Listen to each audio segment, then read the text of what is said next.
जब कोई उपासक गुरुदेव को आत्मसमर्पण करता है तो ये 16 अध्यात्म की बातें उसके हृदय में जागृत होने लगती हैं।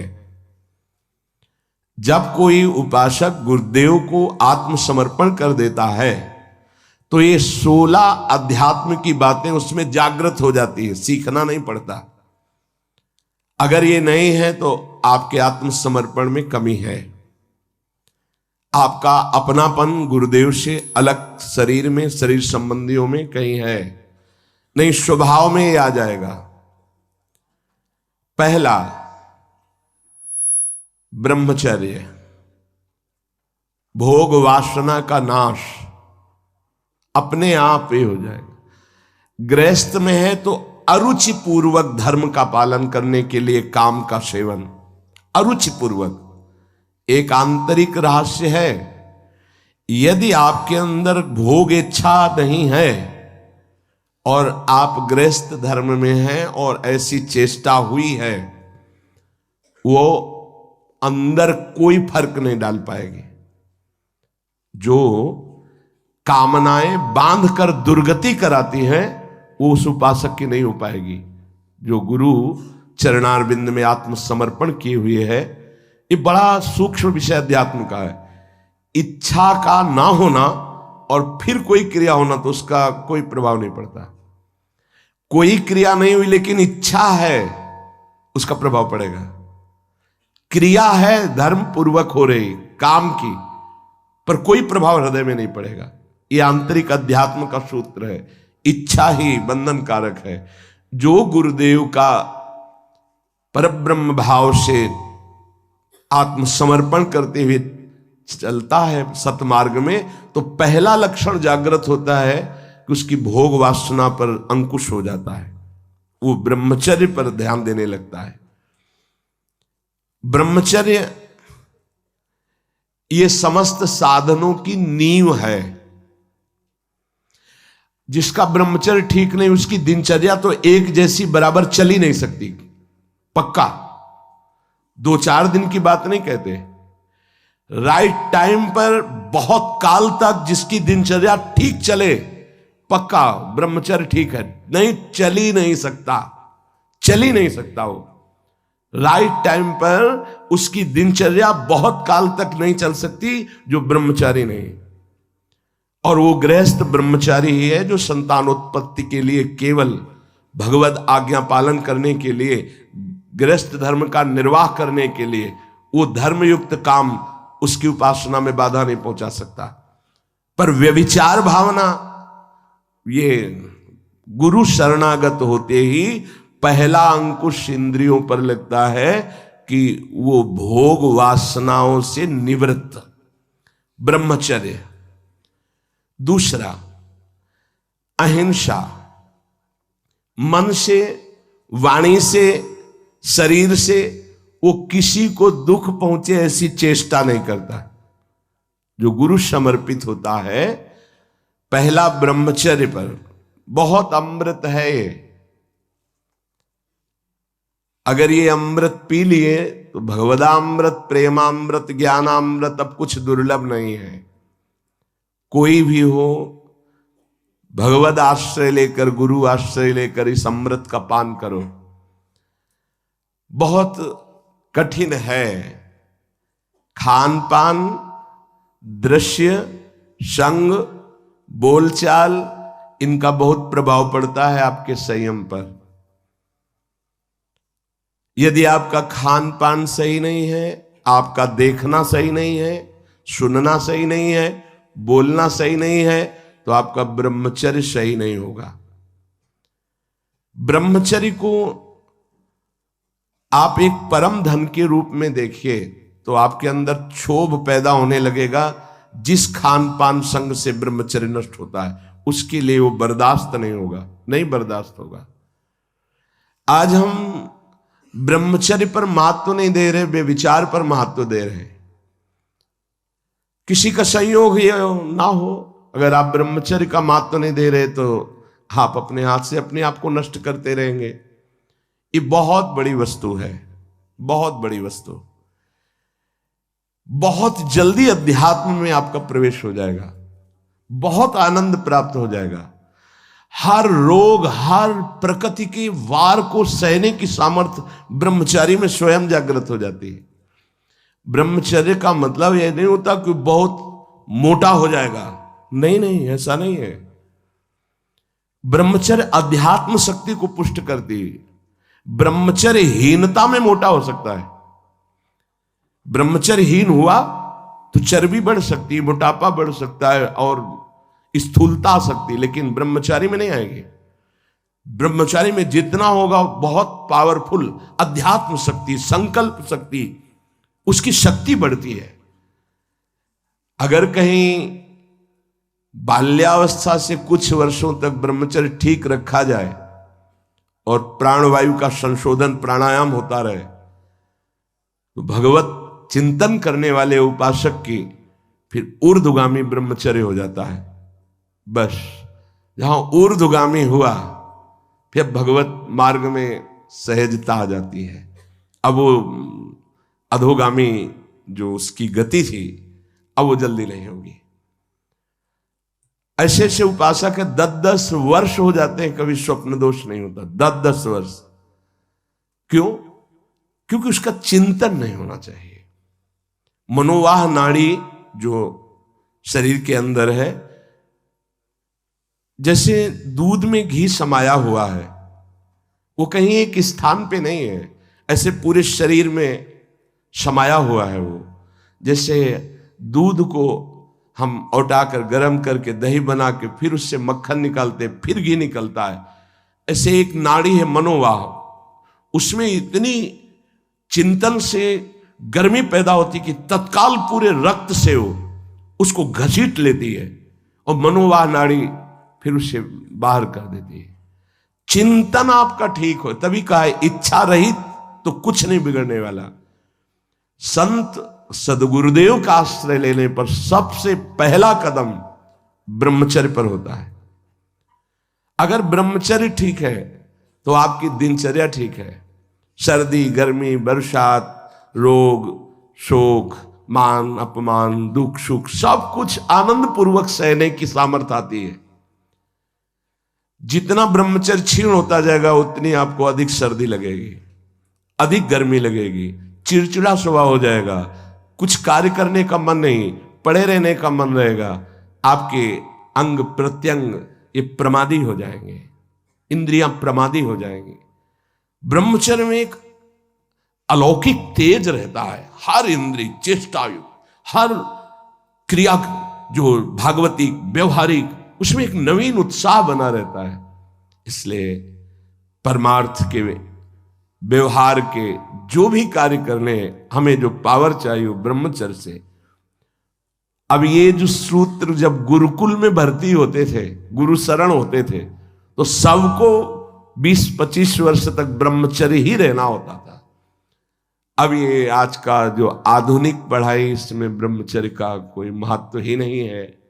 ये तो भगवान की कृपा से कुछ संत महात्माओं के ऐसे वचन, तो उनसे पता चलता है कि ब्रह्मचर्य भी कोई है, नहीं तो किसी को पता ही नहीं कि ब्रह्मचर्य किसे कहते हैं। बस मनमानी आचरण करना, नए नए बच्चों में संस्कार ऐसे बिगड़ गए, वो जानते ही नहीं कि मैं क्या खिलवाड़ कर रहा हूं अपने जीवन के साथ।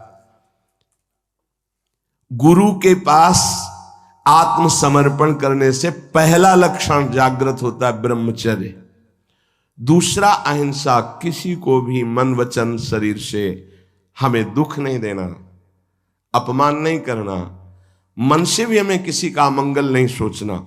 नहीं, मन से अगर हम किसी का मंगल सोचते हैं तो उसका मंगल होगा कि नहीं होगा पता नहीं, आप कितने बड़े तपस्वी हैं, पर आपका मंगल जरूर हो गया, उसी क्षण हो गया जिस क्षण आपने दूसरे का मंगल सोचा। ये हमने संत महापुरुषों से सुना है। मन के द्वारा जब किसी का मंगल सोचा जाता है कि इसका ऐसे दुख पहुंचे, ऐसे इसका नाश हो, होगा कि नहीं उसका वो तो भगवान जाने, लेकिन तुम्हारा अभी हो गया, तुम्हारा पतन हो गया, तुम्हारा मन मलिन हो गया। कितना साधन करने पर वो पवित्र होगा। तीसरा, जब हम गुरुदेव के सानिध्य में रहते हैं तो सुख और दुख दोनों को समान भाव से सहने की सामर्थ्य प्राप्त होती है। जो गुरुदेव का कृपा पात्र होता है वो सुख दुख में समान भाव रखता है। प्रायः ऐसा नहीं है। सुख में तो हमारी अनुकूलता रहती है तो गुरु बुद्धि बनी रहती है या कृपा है हम पर ऐसा, लेकिन जब दुख आता है तब गुरुदेव की कृपा है, प्रभु की कृपा है और हम आनंद पूर्वक उस दुख को सहें। ऐसी क्षमता केवल गुरु को आत्मसमर्पण करने वाले पर ही अवतरित होती है। ये क्षमता उतरती है, ये सामर्थ्य है अंदर, दुख सुख को सहने की सामर्थ्य। किसी भी स्थिति में मतलब ऐसा स्वभाव हो जाता, किसी भी स्थिति में कदम पीछे हटाना ये उसी सूरवीर योद्धा के स्वभाव में नहीं होता, जो अध्यात्म का गुरु समर्पित पथिक होता। किसी भी स्थिति में ये हर समय नवीन उत्साह, हर दुख को सहकर अपने लक्ष्य पर रहना, अपनी दिनचर्या पे रहना, ये सुख दुख को समान भाव से सह। सुख में तो सब जय जय बोल रहे हैं, जब दुख में जय बोले और सुख दुख समान स्थिति, जैसी दिनचर्या तुम्हारी सुखद वैसी दुख परिस्थिति में भी वैसी ही दिनचर्या, जैसा तुम्हारा भाव अनुकूल सुख में गुरुदेव के प्रति वैसी दुख परिस्थिति में प्रतिकूलता में भी वैसा ही भाव ये गुरु कृपा से प्राप्त होता है। चौथा, जो गुरु शरणागत होता है उसको सर्वत्र भगवत दर्शन का भाव जागृत होता है। मेरे आराध्य देव, जैसे आचार्य चरण कह रहे हैं, सर्वान वस्तु तया निरीक्ष परम स्वाराध्य बुद्धिर्मम, मेरे आराध्य देव सबके हृदय में है। पांचवा, अब इस संसार में मुझे कुछ प्राप्त करना नहीं, मुझे केवल भगवान की प्राप्ति करनी है। ये गुरु कृपा से आता है। गुरु कृपा पात्र के हृदय में भगवत प्राप्ति का लक्ष्य दृढ़ हो जाता है। भगवान कैवल्य वस्तु है, परम तत्व है, अब तो भगवत प्राप्ति करनी है। जो गुरु शरणागत है उसमें पांचवा लक्षण जागृत होता है, अब तो भगवत प्राप्ति करनी है, पक्का इस जन्म में मुझे भगवत प्राप्ति करनी है। ऐसी ज्ञान की वृत्ति जागृत होती है कि वो कैवल्य परम पद का अधिकारी हो जाता है, गुरु कृपा पात्र। छठवां, सदैव अकेला रहने का स्वभाव होने लगता है उसका, गुरु कृपा पात्र का। कोई पास नहीं हो, अगर पास भी है तो कोई मित्रता नहीं, कोई शत्रुता नहीं, न किसी भी तरह का लगाव है, न किसी भी तरह का द्वेष भाव है, शून्य। एक भी मित्र नहीं होना चाहिए संसार में। शत्रु की तो बात क्या है, एक भी मित्र नहीं होना चाहिए। सब में भगवत भाव, भगवत भाव से सब में। अपना परिचय नहीं होना चाहिए, अपना कोई दोस्त नहीं होना चाहिए। दुश्मन की तो बात ही क्या है, अजात शत्रु, दुश्मन का तो सवाल ही नहीं उठता, पर दोस्त भी नहीं होना चाहिए। अकेला चलना सीखे, अपनी कुटिया में या जहां भी रह रहे हो।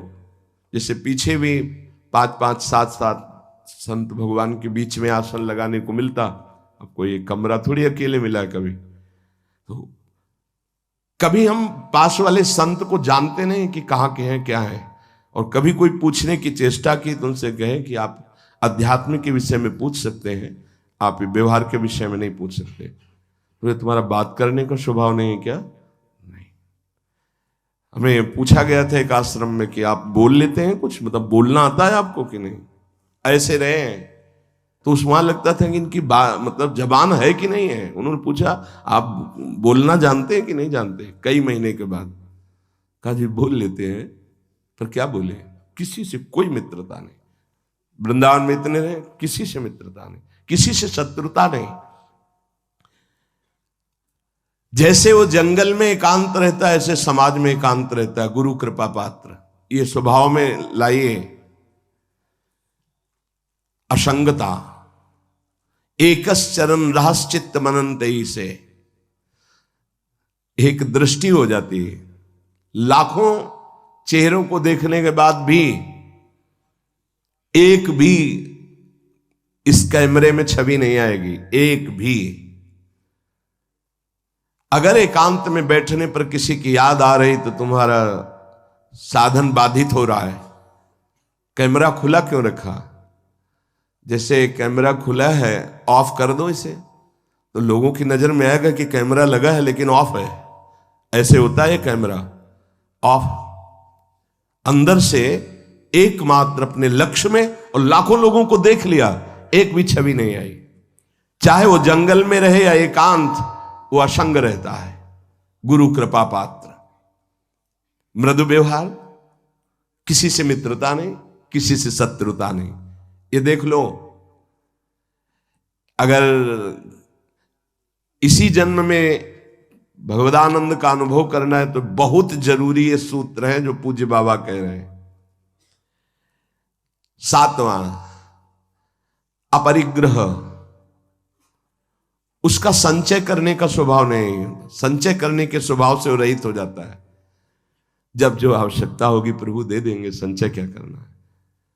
और आप दें या ना दें हमारी चिंता नहीं। वो कह रहे हैं योगक्षेमम वाहम में, हम वो खुद देखें। हमारे जीवन का लक्ष्य उनकी आज्ञा का पालन करना। अब इस जीवन का भार उनके ऊपर है। कोई कह सकता है गृहस्थी में ऐसा कैसे? गृहस्थी में जिसने कर दिया, महान संत चरित्र लिखे हुए हैं, पढ़ के देख लो। बेटी के यहां भात भरने जा रहे हैं तो ठाकुर जी भर रहे हैं। बेटे का ब्याह है तो ठाकुर जी चल रहे हैं साफा बांधे, कोई जान नहीं पा रहा कि ठाकुर जी है। भार आपको, हमारा कर्तव्य आपका चिंतन और आपकी आज्ञा का पालन। आप सब देखें, बहुत अच्छे से संभाल लेते हैं, अखिल कोटि ब्रह्मांड नायक है। और विरक्त को एकदम आकाश छोड़ती। ये बहुत अमृतमयी वृत्ति है, माधुकरी वृत्ति से भी श्रेष्ठ आकाश वृत्ति। आप जो हमारे सामने भेजेंगे वही पाएंगे, अन्यथा नहीं। ऐसे भी नहीं। एक है माधुकरी वृत्ति और एक ये है आकाश वृत्ति। मतलब भगवत विधान से आएगा जो आएगा। जैसे अपने लोग सब हैं आकाश वृत्ति में है, अब प्रभु की इच्छा से है तो आज वो ऐसा पवा दे रहे हैं, उनकी इच्छा है आज ऐसा। और जब उनकी इच्छा ना हो तो सब बैठ करके चरणामृत लेके राधा नाम कीर्तन करें। उन्हीं की व्यवस्था से है, किसी से किसी का यहाँ ऐसा नहीं है कि अमुक के द्वारा नहीं। हमारे प्रियालाल से प्रेरित होकर कोई जैसे तो चल रहा है, हमारा किसी व्यक्ति से नहीं चल रहा, प्रियालाल से चल रहा। तो प्रियालाल जब जहां से जैसे आते हैं, जिस रूप में जो देते हैं उसी से व्यवस्था। आकाश वृत्ति तब मानी जाएगी आकाश वृत्ति जब किसी को संकेत भी न किया जाए कि ऐसा, थोड़ा संकेत भी नहीं। और इस बात के लिए बहुत कड़ाई से यहां है कि अगर कभी किसी को कोई संकेत करते मिल जाए तो ये समझ लेना कि वो हमारे सिद्धांत के विपरीत अपराध कर रहा है, और वो जरूर हमें सूचना दी जाए। संकेत भी नहीं कि आज आप संतों को भोजन करा दीजिए, संकेत भी नहीं।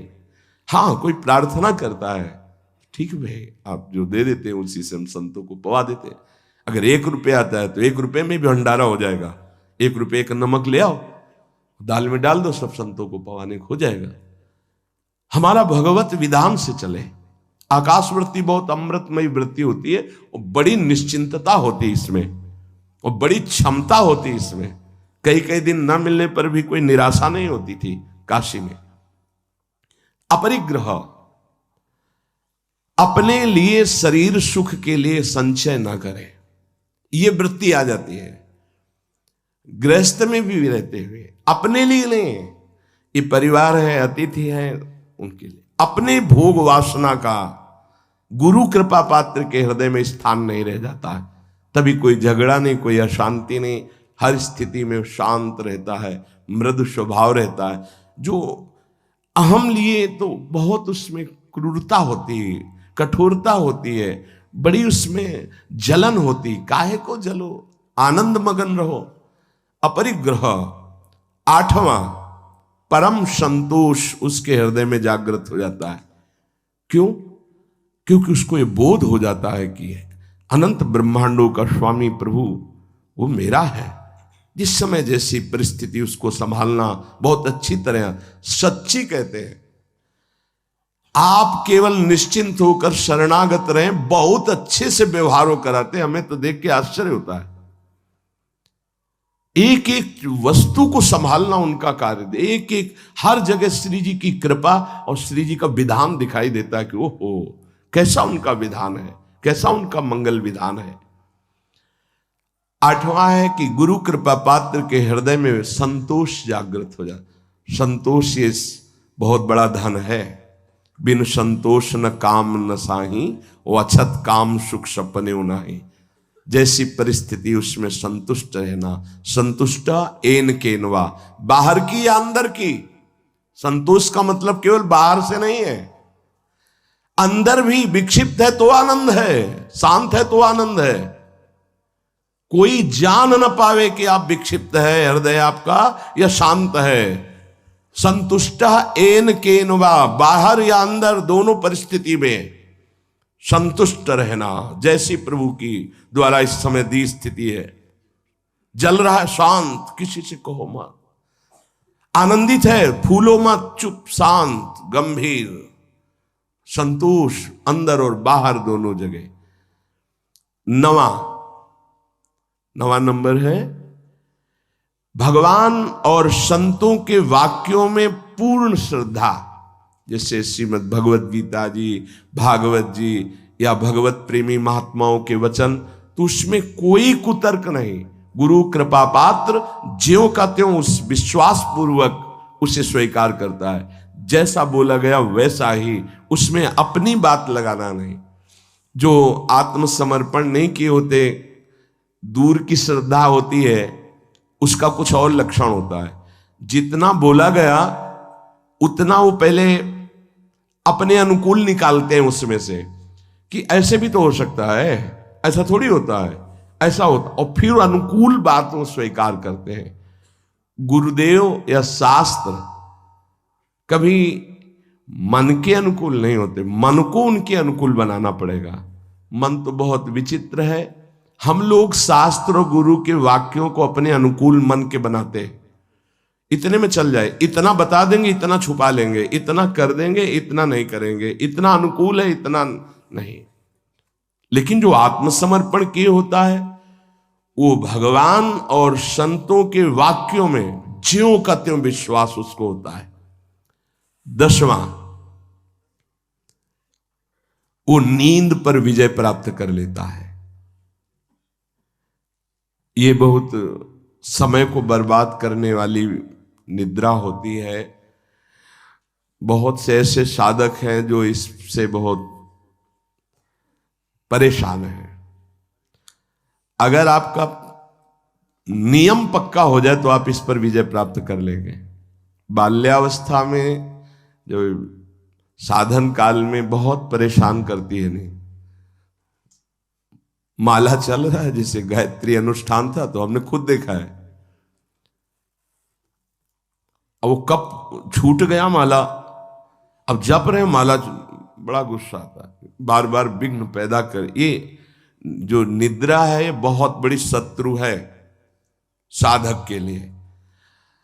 गुरु शरणागत का नींद पर विजय प्राप्त हो जाती है, ऐसा है। हम अपने सदगुरुदेव भगवान की दिनचर्या देखी, वहीं रह करके, वहीं रहे ना, काफी समय तक गुरुदेव भगवान के पास ही रहे। 1 बजे रात्रि तक पूज्य महाराज जी भजन करते थे। रात्रि में दर्शन के आके थोड़ा जो कुछ श्री जी को शयन भोग लगाया, शयन कराया, और जो पाया 2 रोटी राजभोग में दिन में। आज भी महाराज जी अपने ही कर कमल से 2, आजीवन का पूरा नियम है, 2 बनती भोग लगती रात्रि में 1 बजे तक। 1 बजे के बाद लेट गए, 4, सवा 4 उठ गए। ये हमने बराबर की दिनचर्या देखी, बराबर की दिनचर्या। अपनी दिनचर्या को इतना सीमित नींद में लाओ कि कम समय नींद में जाए। जो बहुत गृहस्थी की मेहनत करते हैं तो उनको 6 घंटा सोना ठीक है, लेकिन साधकों को 6 घंटा सोना ठीक नहीं है। आप लोग देखो कितना सोते हैं। कितने ऐसे साधक हैं जिनको हम मन से प्रणाम करते हैं। देखो बन के तैयार हो गया है, पूरी रात साधक, नौजवान साधक है, जब सब सोते हैं तब वो लगे। कोई कीर्तन कर रहा है, अखंड कीर्तन चलता है, जगो, कब तक सोते रहोगे। ये नींद का शत्रुवत व्यवहार है आपके जीवन को नष्ट करने का। बहुत इस पर बहुत लड़ा गया है नींद पर। हाँ, सच्ची कहते हैं, ये दरिद्रता है, ये बहुत बड़ी जीवन की हानि है। आपका शरीर अस्वस्थ रहेगा, आपके सब अंग जो क्रियाशील होने चाहिए, आप सुषुप्ति में आप उन जीवन को, जीवनी शक्ति को नष्ट कर रहे। थोड़ा सा युक्ताहार विहार से थोड़ा सा नींद ले लो, जरूरी है। 3 घंटे ले लो, 4 घंटे ले लो, ये पड़े रहना बहुत दरिद्रता है। ये नींद जो है ये हमें भगवत प्राप्ति में बड़ी बाधा पहुंचाती है, तमोगुण का लक्षण है, इसमें उठना चाहिए। 11वां है, जो गुरु कृपा पात्र है उसके हृदय में 3 दंड प्रकाशित हो जाते हैं। 3 दंड, मनोदंड, वागदंड और कर्मदंड, ये प्रकाशित हो जाते हैं। मनोदंड, उसकी ताकत नहीं मन की कि कुछ विपरीत सोचवा सके। वागदंड, वाणी की ताकत नहीं कि कुछ बुलवा सके गलत। और कर्मदंड, शरीर की ताकत नहीं कि कुछ गलत करवा सके। ये 3 दंड उसके अंदर प्रकट हो जाते हैं। और आप प्राय देखते हैं काशी के संन्यास मार्ग में जो दंड दिया जाता है उन्हें त्रिदंडी स्वामी कहा जाता है। एकादश स्कंद में भागवत में लिखा है यही। मन का निसंकल्प होना दंड, वाणी का मौन होना दंड, और कर्म का न्यास कर देना, त्याग कर देना। अगर ये 3 दंड है तो त्रिदंड लेना सार्थक हुआ। तो यहां कह रहे गुरु कृपा पात्र के अंदर 3 दंड जागृत हो जाते हैं। मनोदंड, मन की ताकत नहीं कि आज्ञा के विपरीत चल सके। वागदंड, वाणी की ताकत नहीं कि फजूल की वार्ता, बेकार की वार्ता, गलत अश्लील भाषण या ऐसा प्रपंच वार्ता, ग्राम्य कथा, निंदा स्तुति, ये सब नहीं। वागदंड। कर्मदंड, शास्त्र विरुद्ध आचरण उससे हो ही नहीं सकते, भूल न दे कुमारक पाऊं। 12वां, गुरु कृपा पात्र के ध्यान में आराध्य देव झलकते हैं, झलकने लगते हैं। ये गुरु कृपा से ही होता है। आराध्य देव उसके ध्यान में, जैसे हम आंख खुले हुए तो ऐसे आंख खुली हो तो आपके भाव में वो विराजमान है। वहां ये ध्यान नहीं करना कि आंख मूंद कर कैसे चरणारविंद, ऐसे खुली आंख में सांवले चरणारविंद, गोरे चरणारविंद, उनका पीतांबर नीलांबर पूरा गुरु कृपा से हो हर समय भाव देह में। अगर अंदर से देहाभिमान, देह धर्म, तो फिर ये नहीं आएगा। और जब अंदर से अपने भाव में, तो भावोत्सवेन भजताम रस काम धेनु, चाहे आंख खुली हो, चाहे बंद हो, चाहे बहिर्मुख हो, चाहे अंतर्मुख हो, उसमें कोई फर्क नहीं पड़ता। गुरु कृपा पात्र में प्रभु का, आराध्य देव का, उनका ध्यान बसर वही रूप छके घूमत रहे, तन को तनिक न भान। हर समय रूप विराजमान हो जाता है गुरु कृपा पात्र में। 13वां, प्रभु की चर्चा सुनने में, प्रभु का नाम कीर्तन सुनने में उसकी आसक्ति हो जाती है। भगवत चर्चा सुनने में, भगवान भागते हुए हमने देखा बूढ़े बूढ़े जनों को। ये वृंदावन धाम है, भागते हुए कि हम 1 मिनट अगर लेट हो गए, एक शब्द भी छूट गया तो हमारा आज का दिन हम अमंगल मानेंगे कि एक शब्द छूट गया। सत्संग में क्या सुना वो पकड़ नहीं होती। पकड़ो, सत्संग को पकड़ो। जो गुरु कृपा पात्र होता है उसकी श्रवणेन्द्री आसक्ति पूर्वक चर्चा सुनती, सत्संग की, भगवत चर्चा, नाम कीर्तन। और 14, स्त्री, पुत्र, घर, संपत्ति, इन सब से उसका राग खत्म हो जाता है गुरु कृपा पात्र का। नरसिंह मेहता जी का जब पुत्र पधारा तो करताल लेकर नाच रहे हैं, श्रीवास जी के घर में जब पुत्र पधारा तो कीर्तन में उन्मत्त हो रहे हैं, क्योंकि मेरा नहीं प्रभु का था, इतने दिनों के लिए आया था, अब वो चला गया। उसका राग नहीं रहता। गुरु कृपा पात्र का स्त्री पुत्र ग्रह एवं संपत्ति पे राग नहीं रहता। तो जो विरक्त है उनका राग न शरीर में होना चाहिए और न किसी वस्तु स्थान पे होना चाहिए। सच्ची माने कहीं किंचन मात्र अपनापन नहीं होना चाहिए। बस श्री जी का इधर, श्री जी का इधर, कहीं भी अपनापन नहीं होना चाहिए। जहां अपनापन होगा वहीं आ जाओगे। अपनापन केवल लाडली लाल से हो और जैसे वो रखे उनका विधान। अपनापन अंदर वाला कहीं नहीं होना चाहिए। ये गुरु कृपा पात्र में ये अपनापन सुरक्षित आराध्य देव में लगता है। इसीलिए स्त्री पुत्र गृह संपत्ति मकान इनमें उनकी आसक्ति नहीं होती जो गुरु कृपा पात्र जन होते हैं। 15वां, भक्तों से कैसे प्रेम किया जाता है ये भाव आ जाता है।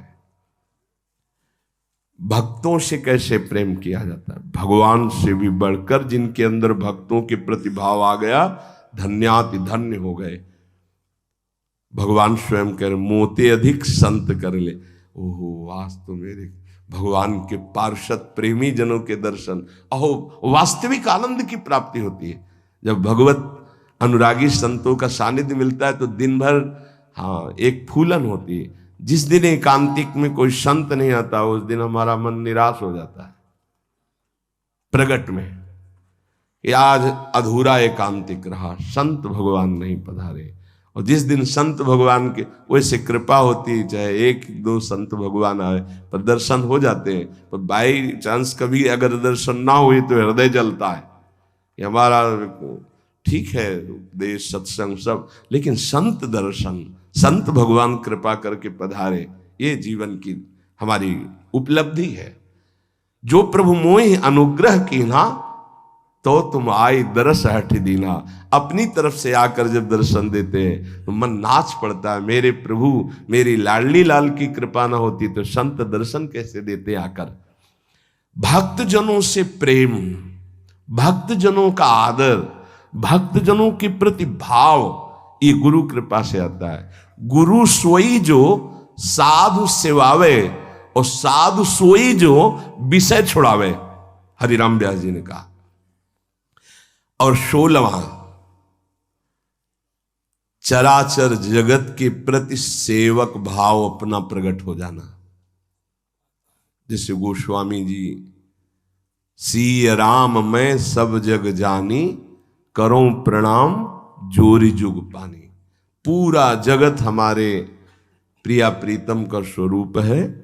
सब जगत के जितने भी चराचर हैं इन सबका मैं सेवक हूं। ये आखिरी गुरु कृपा पात्र में लक्षण प्रकट होता है, चराचर जगत का सेवक। ये बहुत बड़ी बात है। चराचर जगत का सेवक सिर्फ श्री भगवान ही होते हैं, या श्री भगवत भाव को प्राप्त हुआ वो महापुरुष होता है। सो अनन्य गति जाके असमति न टरे हनुमंत, मैं सेवक सचराचर रूप स्वामी भगवंत। ये बहुत अंतिम विश्राम स्थिति, चराचर जगत मेरे आराध्य का रूप है और मैं सबका सेवक हूं। ये गुरु कृपा पात्र में आता है। नहीं तो सबका स्वामी बनने में सुख मन को है, सेवक बनने में नहीं है। वो वास्तविक परमानंद की बाढ़ सेवक बनने में ही आएगी। पर सेवक वही है जो सुख की चाह छोड़ दे। सेवक सुख चाह मान भिखारी, व्यसनी धन शुभ गति व्यभिचारी। सेवक तो स्वामी को सुख पहुंचाने में ही आनंदित रहता है, उसको सुख वांछा होती नहीं, वही सेवक है। पूज्य श्री उड़िया बाबा जी महाराज चलते फिरते ब्रह्म साक्षात, तो ये 16 बातें अपने जीवन में साधक को उतारनी। पहला, गुरु कृपा पात्र के हृदय में ब्रह्मचर्य का संयम प्रकट होता है, साधन ब्रह्मचर्य। दूसरा, अहिंसा, किसी को मन वचन कर्म से दुख ना पहुंचाना। तीसरा, सुख दुख में समान भाव। चौथा, भगवत प्राप्ति की प्रबल लालसा। पांचवा, एकमात्र मेरे आराध्य देव सबके हृदय में बैठे हैं। छठवां, चाहे जंगल में हो या सभा में असंग रहे, एकांत भाव अंदर रखे, सब में भगवत भाव, ना किसी से मित्रता ना किसी से शत्रुता। सातवां, अपरिग्रह, अपने लिए कुछ ना चाहे ना संग्रह करे। हमारा जीवन प्रभु के हवाले है, गुरुदेव के हवाले है। आठवां, संतोष रूपी परम धन उस उपासक के हृदय में जागृत हो जाता है। नवां, भगवान और संतों के वचनों में दृढ़ विश्वास हो जाता है। दसवां, वो निद्रा का त्यागी होता है। 11वां, मनोदंड, वागदंड, कर्मदंड, ये 3 दंड उसके हृदय में प्रकाशित हो जाते हैं, सामर्थ्य है ये। 12वां, अपने आराध्य देव का ध्यान हर समय गुरु कृपा से उसके भाव में बना रहता है। 13वां, वो भगवान की चर्चा और नाम कीर्तन सुनने में बहुत आसक्ति रखता है। ये हनुमान जी के लिए आया है। जहां कोई नाम कीर्तन करने लगे, जहां कथा होने लगे, तो महाराज वहां आंसू प्रवाह करते हुए बैठे रहते हैं। यत्र यत्र रघुनाथ कीर्तनम तत्र तत्र कृतमस्त कांजिलम वाष्पवारि परिपूर्ण लोचनम मारुतिम नमत राक्षसांतकम। हनुमान जी महाराज आंसू बहाते हुए कथा सुनते हैं, नाम कीर्तन सुनते हैं। भक्त में ये आसक्ति होती, जहां कहीं भगवत चर्चा, जहां कहीं नाम कीर्तन, पूरी एकाग्रता से श्रवणेन्द्रिय से सुनना। 14, स्त्री पुत्र ग्रह संपत्ति मकान आदि की आसक्ति का त्याग गुरु कृपा से। 15वां, भगवत प्रेमी भक्तों से कैसे हमारा व्यवहार होना चाहिए। 16वां, संपूर्ण चराचर जगत का मैं सेवक हूं और मेरे सब स्वामी हैं। इतनी दैन्यता, संपूर्ण चराचर जगत हमारा स्वामी है और हम सेवक हैं। यह 16 लक्षण शरणागत के हृदय में जागृत हो जाते हैं। अपने को बार बार इनका चिंतन करके अपने में जागृत करना है। जब ये लक्षण अंदर आ जाएंगे तो पूर्ण परमार्थी हो गया और वस्तु हृदय में है, आनंद की बाढ़ हृदय में है। ये सब लाने के लिए एक बात पकड़ लो, मन लगे ना लगे, श्रद्धा हो या ना हो, नाम जप करते रहो, ये सब आ जाएंगे।